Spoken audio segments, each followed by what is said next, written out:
Look at the black key sitting between C and D on the piano. That key has two full names. You can call it C sharp, or you can call it D flat, and both of those names are completely correct. They refer to the exact same physical key, the same pitch, the same sound. That is a genuinely odd thing when you first bump into it, and it is worth understanding properly rather than just filing away as a curiosity. Every black key on the piano is in this situation. There are 5 black keys per octave, and each one carries 2 names. To see why both names exist, you need to know what the 2 symbols actually mean. The sharp symbol means 1 semitone higher than the letter it follows. A semitone is the smallest step on the piano, from any key to the very next key, whether that next key is black or white. So C sharp means you take the note C and raise it by 1 semitone. Move 1 key upward from C and you land on that black key. C has gone up by 1 semitone, so the result is called C sharp. The sharp does not change the letter. It keeps the letter C and raises the pitch by 1 small step. You can sharp any note. D sharp is 1 step above D, F sharp is 1 step above F, and so on across the whole keyboard. The flat symbol does the opposite. Flat means 1 semitone lower than the letter it follows. So D flat means you take the note D and lower it by 1 semitone. Move 1 key downward from D and you land on exactly the same black key you reached by going up from C. D has gone down by 1 step.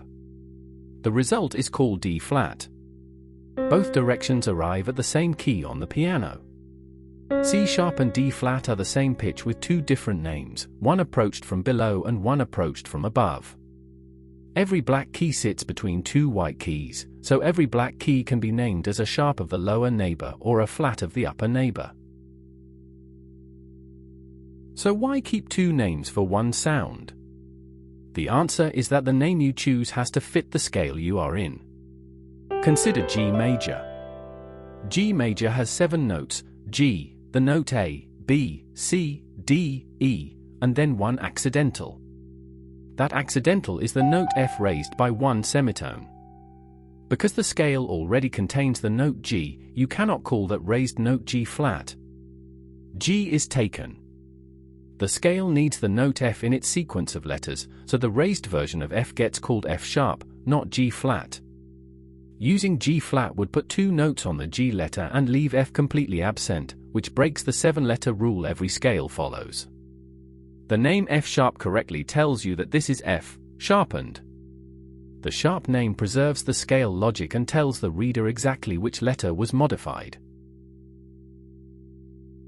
The word for this pairing is enharmonic. 2 notes are enharmonic when they sound identical but carry different names depending on the musical context. C sharp and D flat are enharmonic. So are F sharp and G flat, and every other pair built the same way. You will also see enharmonic notes on the sharp key side and flat key side of the circle of fifths matching up at the bottom. Same sound, different spelling, chosen by the scale or key the music is written in. Knowing the term is useful because you will see it in music theory books and ear training apps, but the concept itself is simpler than the word: 1 key, 2 names. The idea stretches to white keys as well. E sharp is just F. Because E and F sit a semitone apart with no black key between them, raising E by 1 semitone lands you directly on F, a white key.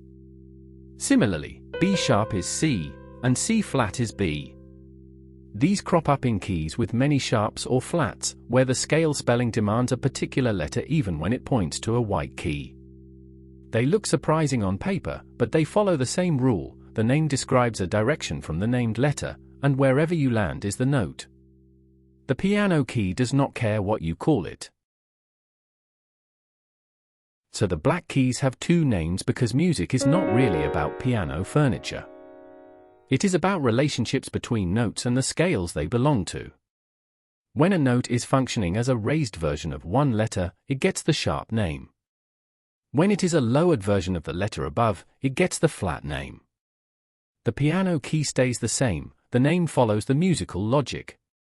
Every sharp has a flat twin, and the one you use tells other musicians exactly how that note is functioning in the piece. You now have the full picture for sharps and flats.